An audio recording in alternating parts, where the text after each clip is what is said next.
College football playoff is on the line. So, Mike, are you telling me there's a chance? There is a chance.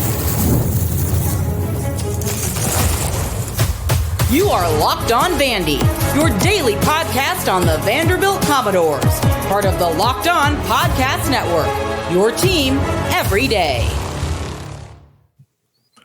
What's up, everybody? Welcome into the Locked On Vandy podcast, part of the Locked On Podcast Network, the number one sports podcasting network in the industry.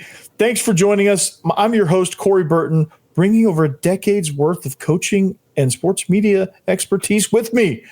And thank you for making us part of your day. Whether you found us on YouTube, whether you found us on any of the places where you find your podcast, thank you for making us part of your day. Thank you for being an everydayer. Thank you for joining the Everydayers Club. And we are part of the Locked On Podcast Network, covering your team every single day. Joining me, I convinced him. I twisted his arm, and he said yes. It is Mike Huessman joining me yet again. He's back for round two, and we've got an exciting show for you guys. We're going to talk about Tennessee's losses. What did these teams, Oklahoma, Alabama, and Georgia, all have in common when they beat Tennessee? We're going to talk about that. Where does the Heisman race sit? There's been some changes. There's been some people moving up, moving down. Where does this race sit? It's going to be an interesting one down the stretch. But we're going to start with the college football playoff scenarios. Vanderbilt still has a chance, but 10-2 does not guarantee them. And we're going to talk about what needs to happen. What are the likely scenarios that would put Vanderbilt into the field of 12? And we'll discuss all of that plus more right here on the Locked On Vandy podcast on the Locked On Podcast Network. But this episode is brought to you by Game Time. Download the Game Time app, create an account, and use code LOCKEDONCollege for $20 off your first purchase. So, Mike, when you look at this playoff scenario, a lot has changed, but not a lot has changed in the same token. We thought Cincinnati was going to do us a favor with BYU. We thought Kansas State was going to do us a solid, and they almost did against Utah. We were hopeful Syracuse could put up any bit of a fight. That didn't happen. We were hoping Oklahoma, the door was open for a minute for Missouri to kick it down. They didn't take advantage of it. And, you know, Alabama had a cupcake, and Texas Tech was off. So there wasn't really a whole lot of movement there. Miami is they're still in the mix, but, it's just going to be the ACC is going to get help. They need help.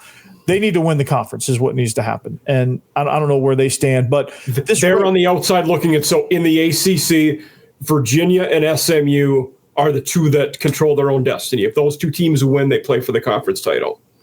And how would that impact Vandy's chances as far as seeding goes, and as far as like rearranging the field and getting bids where they need to go? Like, how would that match up in the ACC title game affect Vanderbilt? Unchanged, I think, in the sense that the ACC and the G5 winner, they'll be seeds 11 and 12, almost certainly. So from Vandy's point of view, you almost got to get to 10 to be that last team in. So I don't think it changes seeding wise, but no, it's 12 team, but that's where you got to get to make it. Yeah, because to justify it, there's going to be that top 10 there as well, and that's going to include the SEC champ, the Big 10 champ, the Big 12 champ as well. Then you have the ACC and the G5 are going to be 11 and 12. So that leaves, what's my math here? 7 spots between likely. I don't think anything in the top 4 is going to change, is it? I think the top 7 are locked into the playoff. I think there's really 3 at-large spots we're playing for, and then the ACC and the G5 champion we're playing for. Yeah, and so that includes Oklahoma, Notre Dame, BYU, Alabama, and Vanderbilt, right? And Utah. Yeah. Which, if Vanderbilt gets an impressive win on the road, like what does that do for their resume? If they can go in, just simply winning, or if they can create some separation in this win somehow, what does that do for their chances? So Vanderbilt, out of those teams, I don't think it matters how they look. They don't get in over Oklahoma, Notre Dame, or Alabama. You need those three to lose to get ahead of them. Utah's the one that is very interesting to me.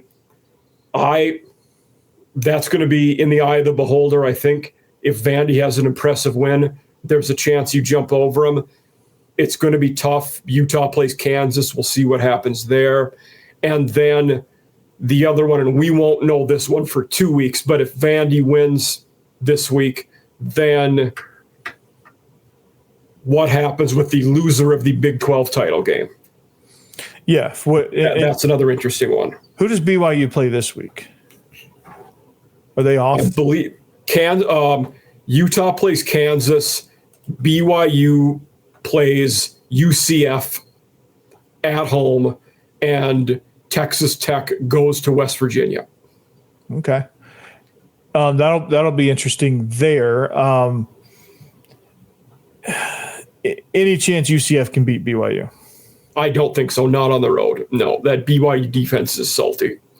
Yeah, I mean, they were salty. I watched enough of that game against Cincinnati. I was like, good Lord, this not good. Kalani Sitake's a very good coach. Yeah. And, this is, again, this is a scenario where, it feels like it's more of an uphill climb because Oklahoma was supposed to lose 2 weeks ago. Yeah.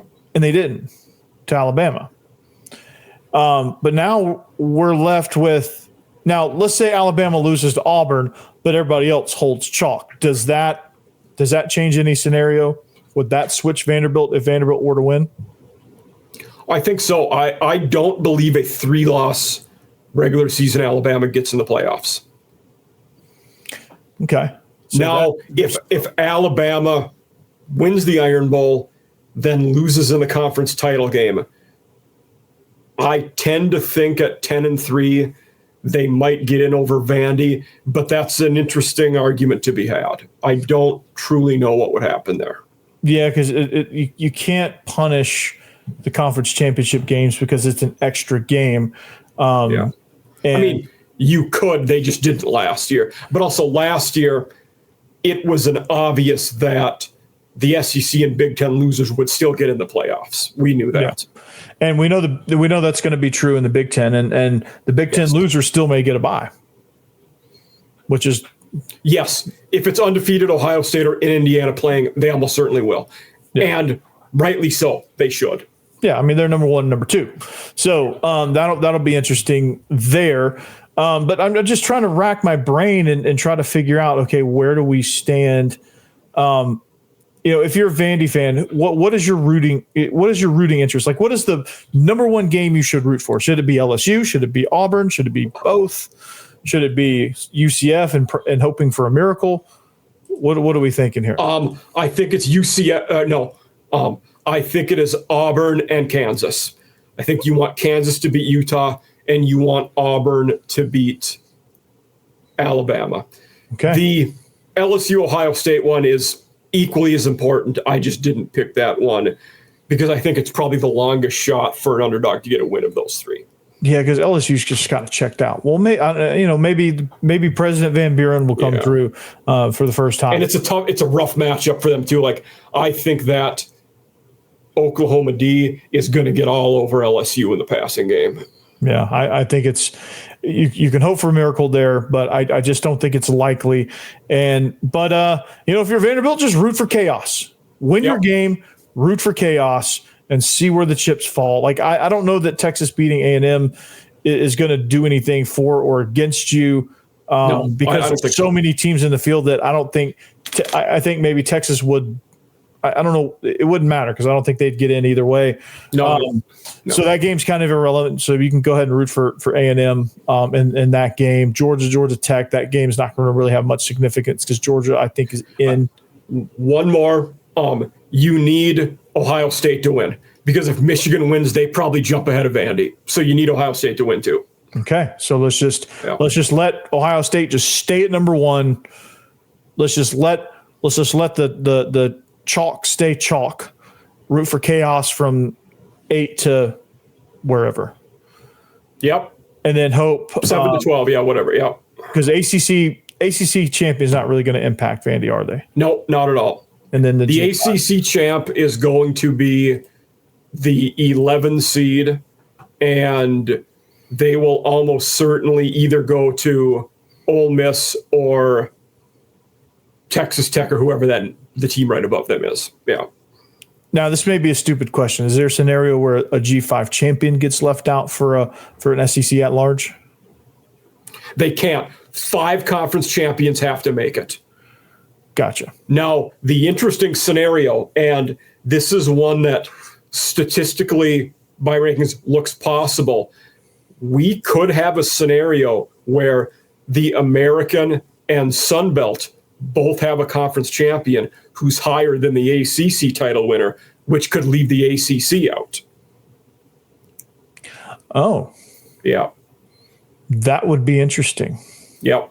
Because if you have a Pitt or Virginia who's lower but wins, and JMU and either North Texas, South Florida win that one, they could both be higher than an ACC winner, meaning the ACC would only be the 6th best conference. You're not guaranteed a conference title winner in at that point.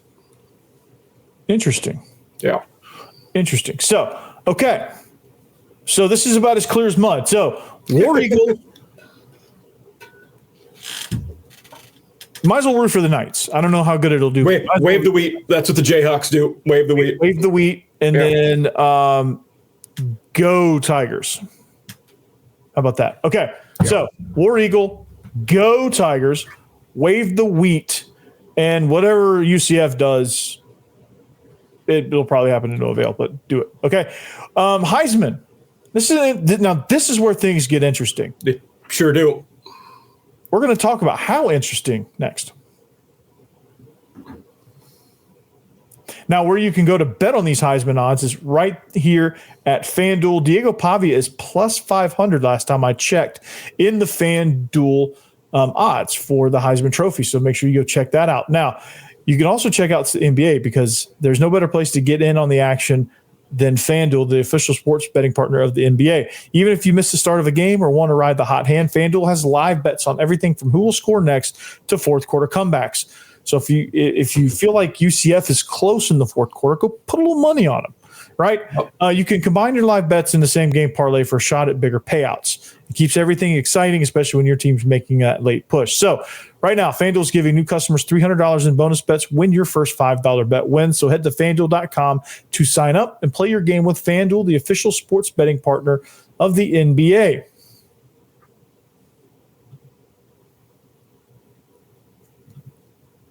All right.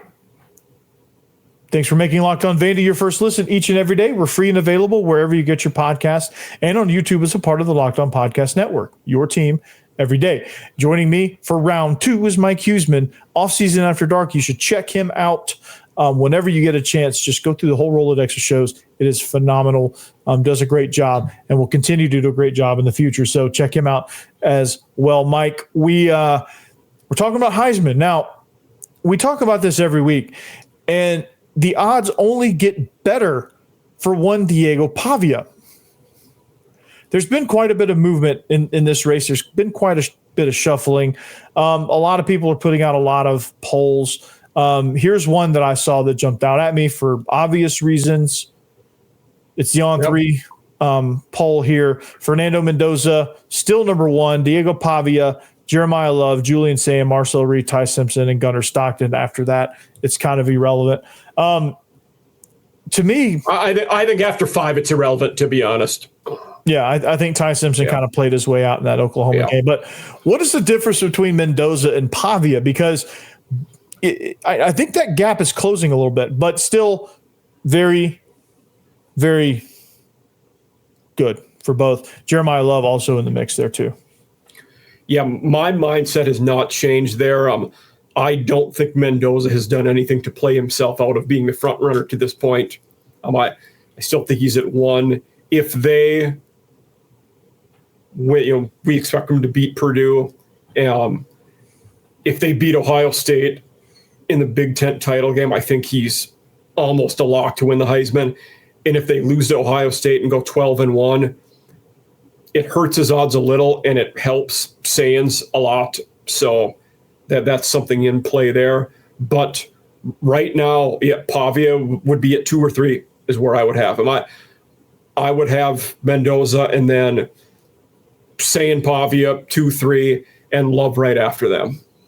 Yeah. Now, with all those Midwest guys, like, how does the voting affect that? Because you have Julian Sayin, you have Mendoza, but you have the whole South likely galvanizing behind Diego Pavia. Maybe I don't know where that, but maybe they rally around and say, hey, we'll just get an SEC guy up there.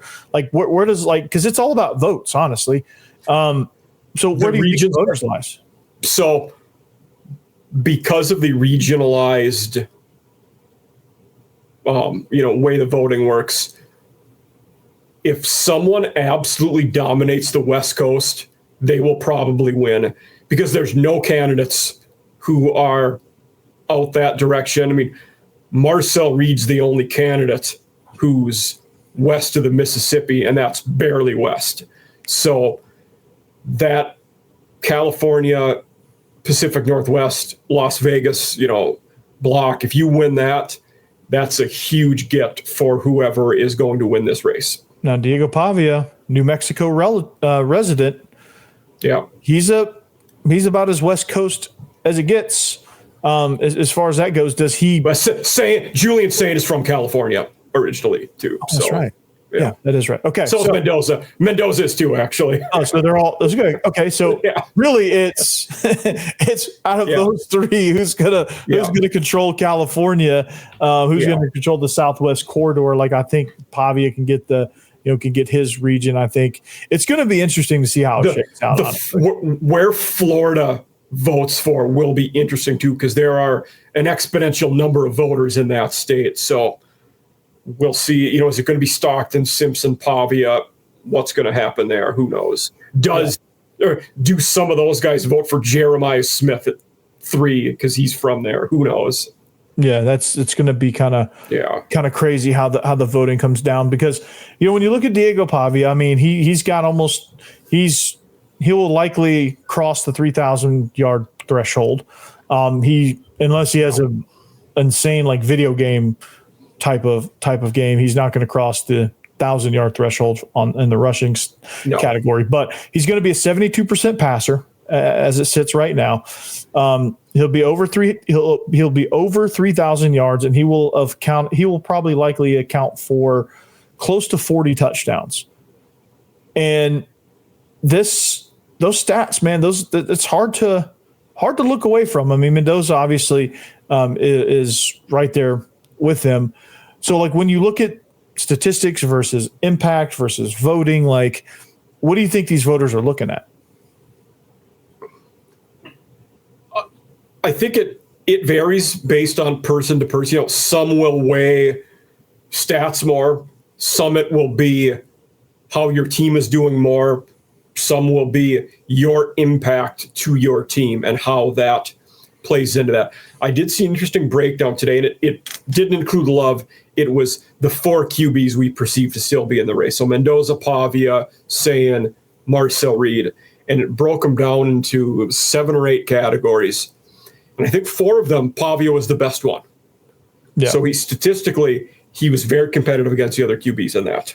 Yeah, so this race is far from over, and people who are saying Diego Pavia has no chance have no clue. How tight this thing is. All 5 of those guys. Well, I don't know if Marcel Reed can win. He certainly can be a finalist. I think he can finish high. I don't know if Reed can win it, but the other 4 could win it.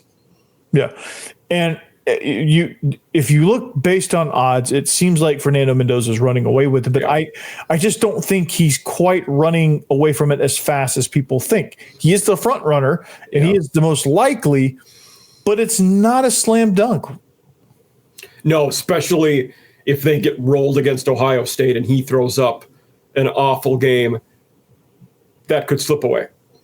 Yeah, and if Pavia throws up a a really good game against Tennessee, can make things interesting. If Jeremiah Love can throw up a really good game against Stanford with some video game numbers, that could throw a wrench into things. If Julian Sayin goes out and absolutely massacres Michigan, that could throw a wrench into things. And we have to remember, too, with Mendoza, Sayin, Marcel Reed, they all might have 2 more games to play, where Love and Pavia only have 1 more game to play. So they that could, makes a difference. They could really kind of put that rubber stamp on. And saying you're a conference champ is going to hold a lot of weight with voters, too. Yeah, absolutely. And, that can't go without saying. So if Mendoza wants to win it, he's either got to win the conference or put up good enough numbers to where Sayin can't really eclipse him, even if he loses head to head. And a caveat there would be, if Mendoza loses, if Sayin puts up numbers, if he spreads it out to Smith, Tate, Claire, running backs, that's good for him. If it all goes to Smith, that might actually hurt Sayin a little, because that could take away from some of his share. Yeah, that's true. So the guys that have 1 game, what do they do? They have to put up astronomical numbers here to have a chance at winning it, or is it just one of those things where it's very likely they're going to get invited, but it's a small chance they're going to win? I think Love has to put up video game numbers against Stanford. He has to go off. He very well might. That Stanford run D's not, though they did play well against Cal last week and got Justin Wilcox fired. I think Notre Dame has their way with Cal. I think Love has a very good game. Pavia's different, though, because there's the feel-good story with him, and the impact he's had on that program over the last 2 years is going to be a factor. If they finish at 10-2 and end up being a playoff team or close to it, that's going to be a positive for him in a way that it's not for Love. We're giving Pavia a lot of credit for going 10-2. We're not giving Jeremiah Love credit for going 10-2. So that impact you've had on your team is massive for Pavia. Because 2 years ago they were 2-10. Yeah. So that's quite the turnaround there. So it's going to be down to the wire. I'm sure, Mike, you and I next week are going to be talking about this very same thing with the Heisman race, kind of updating it and things like that. So this will be interesting to kind of see how Diego finishes out the race. He has a chance. I think there's a really good chance he'll be sitting in one of those chairs in New York, and that's just as important. If they beat Tennessee, I almost guarantee he's a finalist. Yeah. And that's something that if you're looking for a certain 5-star quarterback, it might be advantageous to have a finalist. Doesn't matter if you win in this scenario. Would love to win, but doesn't matter. I don't think it necessarily matters if you win the Heisman. I think you can say, hey, we put a guy on the Heisman list. We're Vanderbilt. We put a guy on the Heisman list. Enough said. Now, speaking of what he has to do against Tennessee, what did Oklahoma, Alabama, and Georgia do to beat Tennessee? We'll break that down next. First, I want to tell you about Game Time, because this might be it as far as college football goes, but if you want to go to concerts, basketball games, whatever, in the near future, Game Time is still the place to go. I mean, you get the tailgates, the rivalries, and the energy in the stands. There's nothing like it, but anywhere you go, let's be real, actually getting tickets can feel more like a battle than the game itself. You have endless queues, hidden fees, prices jumping at checkout. No good. And that's why I use Game Time, the app that gives the advantage back to the fans. It's the easiest way to score last-minute tickets at the best prices with no surprise fees. What you see is what you pay. Mike, what would you do if you logged into an app to buy tickets and you could see exactly where you were sitting? Would that be good? Absolutely. I don't think I would buy unless I knew that. Yeah. Well, Game Time is a place for you then. Game Time is a perfect place because you get to see your exact view from your seat before you buy. And they have this thing called zone deals where you pick the section and Game Time is like, you know what? I think these seats are perfect for you. And oftentimes there's savings that come with it. So you can't beat that either. It's faster, it's cheaper, it's less stressful.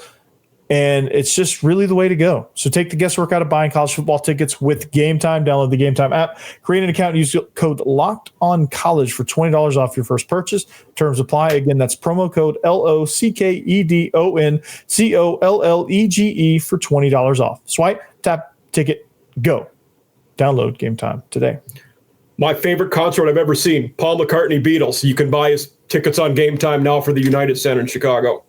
Go. It's a dope concert. We're wrapping up here. Locked on Vandy. Thanks for making us your first listen. Thanks for making this network number one. At Locked on Vandy, at Huessman CFB, if you want to follow along. Mike, we talked about the Heisman. We talked about college football playoff scenarios. But for any of that to happen, Vandy has got to win this Saturday. So we talked about in the previous episode, we were matchup centric, like, hey, what does these quarterbacks look like? How does Vandy attack? But we didn't kind of break down how Tennessee lost their 3 games. And they started off with Georgia, which they jumped out on them. And it just seems like they just had an emotional letdown, and Georgia was able to just to stay even keeled and just kind of get more physical throughout the course of the game, and Tennessee couldn't handle it. With Oklahoma, with Bama, again, I just think they got lost in the moment. They were just all over the place, and Alabama was able to jump on their mistakes. Again, Alabama was physical. Oklahoma, same thing. Tennessee jumped out on them. Oklahoma brought it back and then gained control in the second half and really just kind of beat them in the second half. Again, physical, right? So the common theme with these 3 games is in the second half, Tennessee was not the more physical team. They were not. Why is that?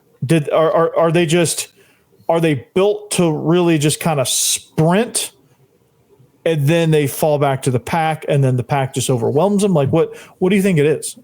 I think they're very young, especially on defense. 2020 last year when they made the playoffs, they probably had the best front 7 in the country. They lost almost all those guys.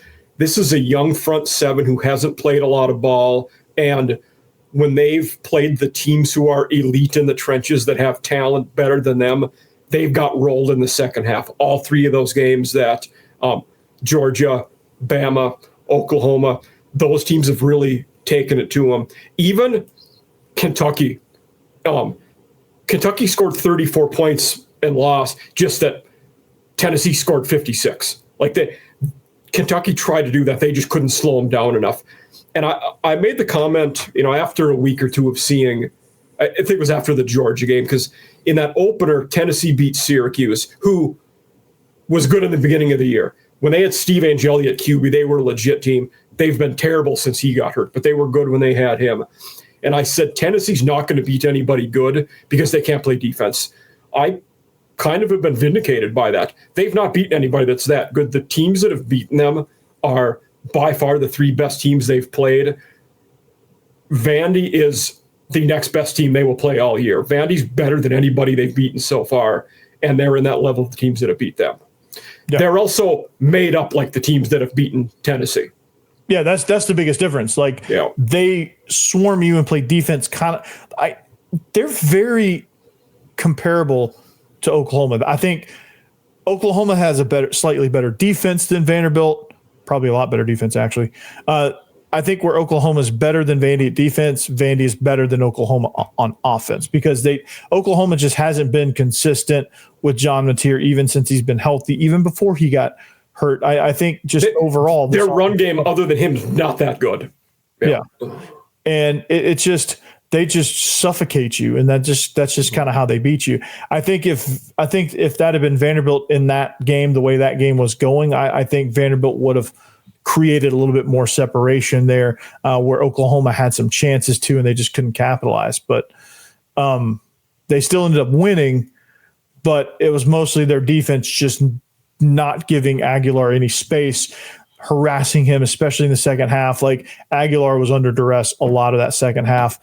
He had to make throws, and the throws that he did complete were good throws with staring down the barrel of pressure and things like that. So, but it's just the physicality. I think when you have a young defense, that's a hard translation for young guys, whether be it come from the portal or come from high school, whatever the case may be, or haven't played a whole lot in SEC play. It's just a tough adjustment. It is. And honestly, Tennessee's probably better than I thought they would be this year, because what they were really good at, like we mentioned, the front seven. And then last year, they had the best running back in the conference with Dylan Sampson, lost him. I don't want to say it wasn't going to be a total rebuild, but there were going to be a lot of growing pains this year. They've coped better than I thought they would. Mm-hmm. Now, looking at the schedule, maybe it is what we should have expected. Yeah, absolutely. And, for them, that, what do we make of this Florida game? Like, they come out and roll Florida. Is it a scenario where, and I think it's a combination when I look at this game, it's a combination of they had to play really well to get some of those demons out, but also Florida has essentially quit. Florida can't wait until next Sunday. When this season's done, they're all going to be going their separate ways, and it's going to be head coach watch. They're going to be waiting. Okay, who are we going to hire, and do I want to stick around here? Are the two questions that all the Gators players will be asking themselves. The important one everybody's going to be watching is DJ Legway, and if he stays or goes.